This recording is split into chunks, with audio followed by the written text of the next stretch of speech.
ঘাটালে বন্যায় ভেঙেছিল বাম আমলে তৈরি দুটি ফুট ব্রিজ, আর এই ব্রিজ দিয়ে সেখানে হাজার হাজার মানুষের যাতায়াত। কিন্তু সেই ব্রিজ এতদিন ধরে সেই ব্রিজ তৈরি হয়নি। 1,72,00,000 টাকা খরচে আবারও ফুট ব্রিজ তৈরির কাজ শুরু হয়েছে এলাকায়, যে কারণে স্বাভাবিকভাবেই খুশি সেখানকার বাসিন্দারা। আমাদের সঙ্গে এই মুহূর্তে রয়েছেন প্রতিনিধি সুকান্ত। সুকান্ত, কি বলছেন বাসিন্দারা? এলাকার মানুষরা কতটা খুশি? দেখো অনিন্দিতা, এলাকার মানুষ তারা তো খুশি হবেই, কারণ তাদের নতুন করে এই যে সেতু, সেই সেতু কিন্তু আবার তৈরি করা হচ্ছে। কারণ কয়েক বছর ধরেই এই যে সেতু দুটি ছিল ঘাটাল পৌরসভা দুটি ওয়ার্ডে, সেগুলি কিন্তু খুব খারাপ অবস্থায় ছিল, যার ফলে যে মাল বোঝাই যে গাড়ি, সেই গাড়ি কিন্তু পারাপার হচ্ছিল না, যার ফলে সমস্যা হচ্ছিল। এবং শুধু তাই নয়, এই সেতুগুলির পরিধিও খুব ছোট ছিল, যার ফলে প্রতি বছর যখন শিলাবতী নদীর জলে প্লাবিত হয় ঘাটাল পৌর এলাকা, তখন সেই জল কিন্তু বের হতে অনেকটা সময় লাগতো, অর্থাৎ অনেকদিন জল যন্ত্রণায় ভোগ করতে হতো মানুষকে। সেতুগুলি প্রায় 2 কোটি টাকার কাছাকাছি এই সেতুগুলি নির্মাণের ফলে কিন্তু একদিকে যেমন ঘাটাল পৌর এলাকার মানুষের সুবিধা হবে, অন্যদিকে ঘাটাল ব্লকের মনসুকা 1-2 গ্রাম পঞ্চায়েত সহ হুগলির একটি অংশ কিন্তু এই রাস্তা যাতায়াত করেন, তাদেরও খুব সুবিধা হবে। এক কথায় এলাকার মানুষ কিন্তু খুশি। বেশ, ধন্যবাদ। স্টেট গভর্নমেন্টের ডেভেলপমেন্ট স্কিমের টাকায় ফিরাদ হাকিম মাননীয় মন্ত্রী ইনি আমাদের অনুমোদন করেছেন 6 নম্বর ওয়ার্ডে একটি এবং 7 নম্বর ওয়ার্ডে একটি। 6 নম্বর ওয়ার্ডের যে ব্রিজটা হচ্ছে, এই ব্রিজটা খরচ হবে আনুমানিক 92 লক্ষ টাকার মতো। আর 7 নম্বর ওয়ার্ডে যে ব্রিজটা হচ্ছে, এটা খরচ হবে আনুমানিক 80 লক্ষ টাকার মতো। এই ব্রিজগুলো হয়ে গেলে আপামর শুধু ঘাটাল পৌরসভা না, আপনার 3 নম্বর অঞ্চল, 4 নম্বর অঞ্চলের মানুষ, হুগলির একটা পার্ট যারা ঘাটালের সঙ্গে যোগাযোগ করেন, তারা সবাই কিন্তু উপকৃত।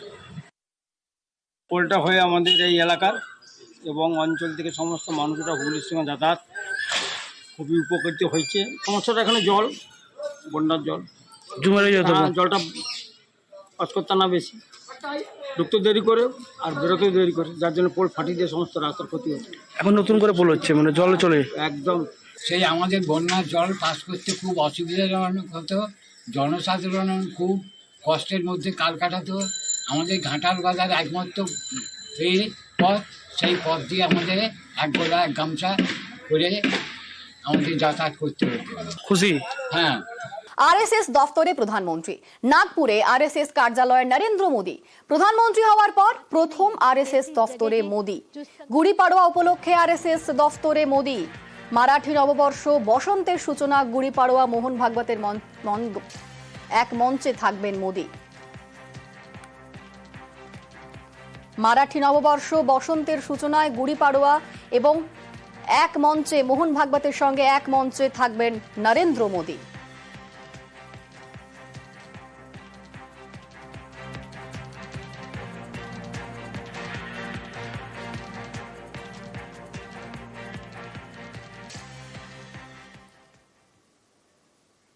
26-এর ভোটে মেরুকরণের রাজনীতি, হিন্দু ভোটের শান দিয়েই ক্যাম্পেইন বিজেপির। বিজেপিকে পাল্টা তোপ তৃণমূলের। হিন্দুদের দলে টানার চেষ্টা অনধিকার চর্চা বলেই তোপ, বিজেপিকে তোপ তৃণমূলের। কেউ সেফ না। যদি সত্যিকারের হিন্দু হন, শপথ নিন, নো ভোট টু মমতা। আমি বিজেপিকে ভোট দিতে বলবো, আপনার পছন্দ না হয় আপনি আর দেবেন না, কিন্তু মমতা ব্যানার্জিকে ভোট দেওয়া যাবে না। যদি প্রকৃত হিন্দু হন, ঐক্যবদ্ধ হন, no vote to Mamata. Only one slogan. হিন্দুদের উপর ওদের কি বিশেষ অধিকার? আজকে হিন্দু ধর্ম কি প্রবর্তন করেছে বিজেপি? হিন্দু ধর্মের লোকজন জানে কিভাবে ধর্ম আচরণ করতে হয়। এর জন্য শুভেন্দু অধিকারী, সুকান্ত মজুমদারদের কাছ থেকে জ্ঞান নিতে হবে না। সাধারণ মানুষের সমর্থন না পেয়ে দিশেহারা হয়ে গিয়ে শুধু এখন ধর্ম ধর্ম ধর্ম করে জলটা ঘোলা করার চেষ্টা করছে। এবার গোয়ালপুকুরের ছবি আপনাদের দেখাবো। সেখানে দেখুন সেতু রয়েছে, সেতু থাকলেও সেখানে রাস্তা নিয়ে সমস্যা। যে কারণেই বন্ধ ছিল যাতায়াত। দেখুন সেই রাস্তা, যেখানে রাস্তা নিয়ে সমস্যা ছিল দীর্ঘদিনের, আর তার জন্যই যাতায়াত বন্ধ ছিল। গোয়ালপুকুরে, সেই গোয়ালপুকুরে অবশেষে তৈরি হচ্ছে রাস্তা। রাস্তা তৈরিতে উত্তরবঙ্গ উন্নয়ন দপ্তরের তরফে বরাদ্দ হয়েছে প্রায় 2.5 কোটি টাকা। এতদিন ধরে সেখানে রাস্তার দাবি ছিল, তবে শেষ পর্যন্ত রাস্তা তৈরিতে টাকা বরাদ্দ হয়েছে। আমাদের সঙ্গে রয়েছেন প্রতিনিধি চঞ্চল। চঞ্চল, কিরকম পরিকল্পনা, কবের মধ্যে এই রাস্তা তৈরির কাজ শেষ হবে? দেখো অনিতা, তোমাকে জানিয়ে রাখি যে 2018 সালে কিন্তু গোয়ালপুকুর 11 ব্লকে বছরঘাট সেতু, সেই সেতু কিন্তু নির্মাণ হয়ে গেছিল। প্রায় কোটি কোটি টাকা দিয়ে সেতু নির্মাণ করলেও কিন্তু যাতায়াতের রাস্তা কিন্তু সম্পূর্ণ হয়নি। এরপরে কিন্তু যেটা জানা গেছে যে জেলা পরিষদের সহকারী সভাধিপতি তিনি জানিয়েছেন যে 100 দিনের প্রকল্পের কাজের মাধ্যমে সেই রাস্তাটি করা ছিল, কিন্তু কেন্দ্র সরকার সেই 100 দিনের টাকা বরাদ্দ বন্ধ করে দেওয়াতে কিন্তু রাস্তার কাজ সম্পূর্ণ হয়নি। পরবর্তীতে উত্তরবঙ্গ উন্নয়ন দপ্তর থেকে প্রায় 2.5 কোটি টাকা ব্যয়ে এই রাস্তাটি নির্মাণের কাজ শুরু করেছে। ঠিকাদার সংস্থার তরফ থেকে যেটা জানা গেছে যে প্রায় 1-1.5 মাসের মধ্যে সেই রাস্তা সম্পূর্ণ হবে এবং রাস্তাটা শুরু হতে কিন্তু এলাকার বাসিন্দারা পর্যন্ত খুশি রয়েছে এবং রাজ্য সরকার এবং স্থানীয় বিধায়ক তথা রাজ্যমন্ত্রীকেও ধন্যবাদ জানিয়েছেন এলাকার বাসিন্দারা। বেশ, ধন্যবাদ। অনেক সমস্যা ছিল। মোটরসাইকেল নিয়ে, বাইক নিয়ে কত মানুষ পড়েছে, পা ভেঙেছে, হাত ভেঙেছে, খুব অসুবিধা হতে যাতায়াতের। এখন কাজ চালু হয়েছে, ভালো হয়েছে। কমপ্লিট হলে আরো ভালো হবে। এখন রাস্তার কাজ শুরু হয়েছে, কমপ্লিট হোক। এখানে তো প্রচুর সমস্যাই ছিল আগে, ব্রিজটা অনেকদিন আগে হয়েছে, ব্রিজটার অ্যাপ্রোচটা হয়নি। লোকজনের যাতায়াত, গাড়ি ঘোড়ার খুবই মুশকিল ছিল এখানে। সপ্তাহ 10 দিন হলে কাজ স্টার্ট করার পরপূর্ণ কোশিশ করছি তাড়াতাড়ি যত লোককে এই কাজটা করে দিতে পারি। না, বর্ষাকারী ব্রিজটা আমরা অনেক আগে স্যাংশন করেছিলাম, ব্রিজটা কমপ্লিট হয়ে গেছিল। অ্যাপ্রোচটা আমাদের বাকি ছিল, অ্যাপ্রোচটা আমরা এনআরজিএস থেকে ধরেছিলাম, এনআরজিএস এর টাকা বন্ধ করে দিল, সেই জন্য অ্যাপ্রোচের কাজ হতে পারলো না। আজকে ওখানে কাজ চলছে, লোক ওখানে খুব খুশি, আনন্দিত কেনা ব্রিজ যেরকম 7 কোটি টাকায় ব্রিজ হলো, তাই এরকম 2,62,00,000 টাকায় অ্যাপ্রোচটা হচ্ছে। 1-2 মাসের মধ্যে আমাদের ব্রিজ অ্যাপ্রোচ কমপ্লিট হয়ে যাবে। খাল সংস্কারের পর রাস্তার পাশে রাখা মাটি, সেই মাটি বেসরকারি রিসর্টে বিক্রি। চাঞ্চল্যকর অভিযোগ হাওড়া শ্যামপুরে। পদক্ষেপের আশ্বাস গ্রাম পঞ্চায়েতের।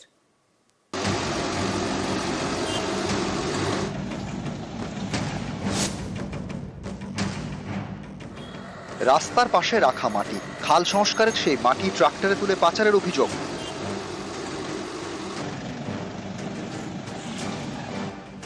হাওড়া শ্যামপুরের বারগ্রাম গ্রাম পঞ্চায়েত।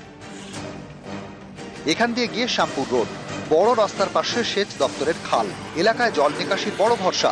বর্ষার আগে গড়চুমুক এবং বনমালী নগরের মধ্যে এই খাল সংস্কারের কাজ চলছে। খালের মাটি ফেলা হয়েছে রাস্তার পাশে, সেই মাটি বিক্রি করে দেওয়ার অভিযোগ। এর জন্য আনা হয়েছে 8 মুভার, মাটি তোলা হচ্ছে ট্রাক্টরে। অভিযোগ, সেই মাটি চলে যাচ্ছে গড়চুমুকের একটি বেসরকারি রিসর্টে। এভাবেই খাল সংস্কারের মাটি বিক্রি হয়ে যাচ্ছে। কোথা থেকে মাটিটা আসছে? কালকাটা থেকে।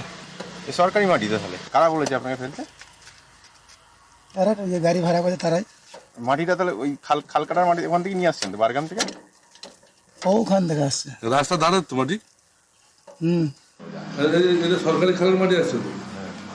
কি করে নিয়ে আসছে? লরি করে? হ্যাঁ, লরি শক্তিমান ট্রাক্টর। বারগ্রাম স্কুলে যে খালটা কাটা আছে ওর মাটি, তাই তো? আমি সঠিক জানি, বললো তো বারগ্রাম থেকে আসছে, আমি সঠিক জানি বারগ্রাম থেকে আসছে বলুন। এই খালের মাটি? হ্যাঁ, কালগ্রাম। আপনার কাছ থেকে এই মাত্র এই খবরটা পেলাম, কিন্তু আমরা পঞ্চায়েত থেকে, আমাদের গ্রাম পঞ্চায়েতে একটা মহিলাদের সংঘ অফিস আছে, ওখানে আমরা মাটিটা সেটা পাঠাচ্ছি। এবার তার পরিবর্তে কখন এবার কোনো যদি গাড়ির টেলারটা যদি নিয়ে যায় সেটা জানা নেই। আপনারা বলছেন, আমি খোঁজ নিচ্ছি এবং খোঁজ নিয়ে যদি হয় আমি অবশ্যই তাকে নিষেধ করবো, এবং যদি তারপরে না আসলে আমি প্রয়োজনীয় ব্যবস্থা নেব। হাওড়া থেকে সন্তু মালিক, নিউজ 18 বাংলা।